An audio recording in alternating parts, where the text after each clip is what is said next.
নমস্কাৰ এই ভিডিঅ'ত আসাম টেট 2021 পৰিৱেশ বিষয়ৰ কেইটামান প্ৰশ্ন উত্তৰ আলোচনা কৰিবলৈ লোৱা হৈছে। 1 নম্বৰ 2019 চনত ভাৰতৰ কোনখন চহৰে স্বচ্ছতম চহৰ ৰূপে স্বীকৃতি লাভ কৰিছিল? উত্তৰ ইন্দোৰ। 2 নম্বৰ স্বচ্ছ ভাৰত অভিযানৰ ধাৰণা কোনজন ব্যক্তিৰ পৰা লোৱা হৈছিল? উত্তৰ মহাত্মা গান্ধী। 3 নম্বৰ ISOয়ে নিৰ্ধাৰণ কৰা মতে প্ৰাথমিক চিকিৎসাৰ প্ৰতীক হৈছে? উত্তৰ সেউজীয়া ৰঙৰ ওপৰত থকা বগা ক্ৰছ।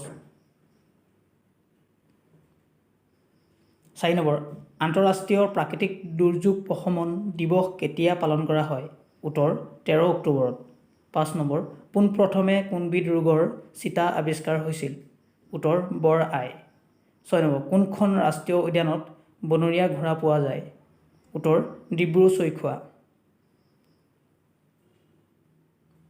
7 নম্বৰ আমাৰ বাবে অপকাৰী অণুজীৱসমূহক কি বুলি কোৱা হয়? উত্তৰ পেথোজেন। 8 নম্বৰ ভাৰতীয় খাদ্য নিগমৰ প্ৰধান কাৰ্যালয় ক'ত আছে? উত্তৰ নতুন দিল্লী।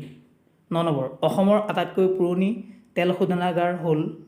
উত্তৰ ডিগবৈ।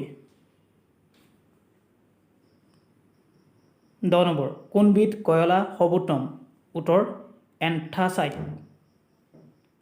11 পৃথিৱীৰ কোনখন দেশত ভূমিকম্পৰ সম্ভাৱনা আটাইতকৈ বেছি? উত্তৰ জাপান। 12 নম্বৰ বাষ্পমোচন প্ৰক্ৰিয়াৰ দ্বাৰা বনাঞ্চলে উত্তৰ জলসমতা ৰক্ষা কৰে। ভাল পালে মোৰ চেনেলটো লাইক, কমেণ্টছ আৰু শ্বেয়াৰ কৰিব। লগতে পিছৰ ভিডিঅ'সমূহ চাবলৈ মোৰ চেনেলটো ছাবস্ক্ৰাইব কৰিব। ধন্যবাদ।